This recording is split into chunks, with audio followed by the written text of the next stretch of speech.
Hello, this is Ellen Egan. Welcome to the next in the www.mypublicspeakingskills.com series to improve your public speaking skills. What we're going to talk about in this video is how to open your presentation. How do you start out? This can be one of the most important parts of your presentation because it sets the stage.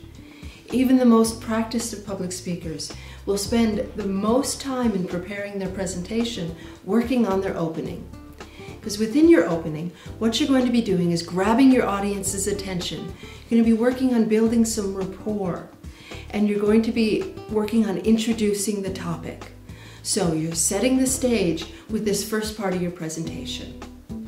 Now, some people will tell you, and there's a lot of advice out there that says you need to start your presentation with a joke. I don't know about you, but I can't tell jokes in presentations. I just can't. I can never remember them. It never comes out right. It doesn't work for me.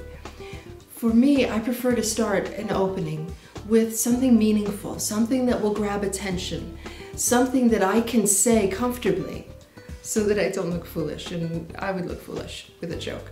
So you can choose whatever you would like to go ahead and grab people's attention. Some people like to make an opening with a provocative statement. Maybe your topic is something controversial and you want to start out immediately just laying that controversy out. Or maybe you want to make some sort of statement about how in the first 7 seconds people make an impression about you that lasts a lifetime. Okay, that's automatically grabs people's attention. Or perhaps you want to start out with a quote. You can use the admiration that people have or the respect that people have for another person and use that as part of the foundation of your talk by quoting them. Maybe you want to quote Winston Churchill and never give up, never give up, never give up. I can't do Winston Churchill either, can I? You can start out with something provocative. You can start out with a quote, maybe a provocative quote if you like.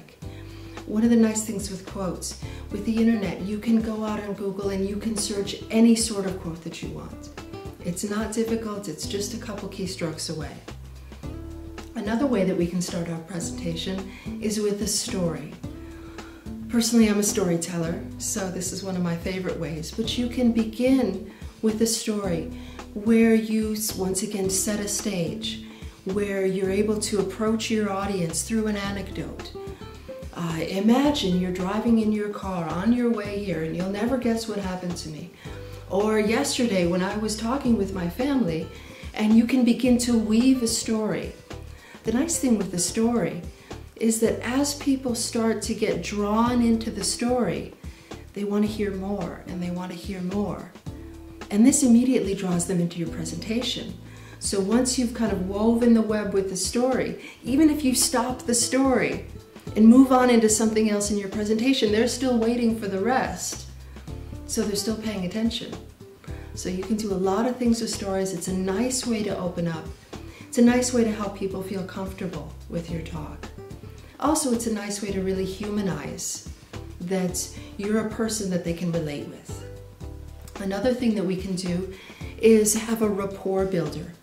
Now, we talked in an earlier video about our audience analysis and how we want to understand who our audience is, why they're there, what they want to get out of the presentation, interesting things like the demographics of your audience, how you're going to approach them. So with your audience analysis, with all this information about their needs and their interest, you can approach them with a topic, with a story, with an interesting fact that immediately addresses one of their needs or immediately shows that you know about their interests and their concerns. That's a really nice way to immediately build a rapport with your audience. An important thing to remember as you're beginning your presentation, and this is something that I see often, please don't apologize. Don't start out a presentation saying, I don't feel comfortable with public speaking, or please forgive my whatever. Please don't start out that way. You want to start out on a strong footing. You want to start out knowing that you've prepared well for your presentation, that you're there with your audience interests in mind. Your audience is really on your side. They want you to succeed. That's why they bothered to come and listen to you talk. So go ahead and begin with a strong opening presentation. If you can, memorize your opening.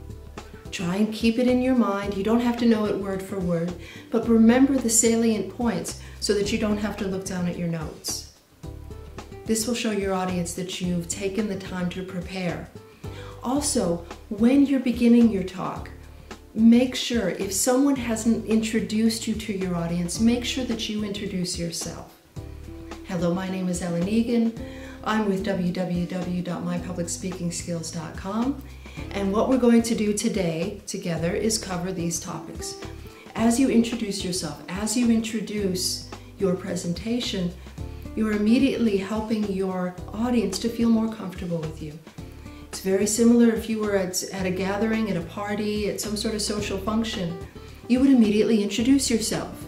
That just sets the stage for helping people feel comfortable with each other. Another thing that you want to do when you first come up on stage with your opening, as you first come onto the stage and you look out over your audience, take a moment and pause. And just smile. Realize that this is your stage. This is your presentation. You don't have to hurry and rush into anything. You can take your time. And once again, always remember to smile and approach things positively. And as you move from your opening, from a very strong opening where you feel comfortable through your presentation, and then you close confidently, and you know then that you've done a successful presentation, and you feel very confident. This is Ellen Egan with www.mypublicspeakingskills.com in our series to improve your public speaking skills. Thank you.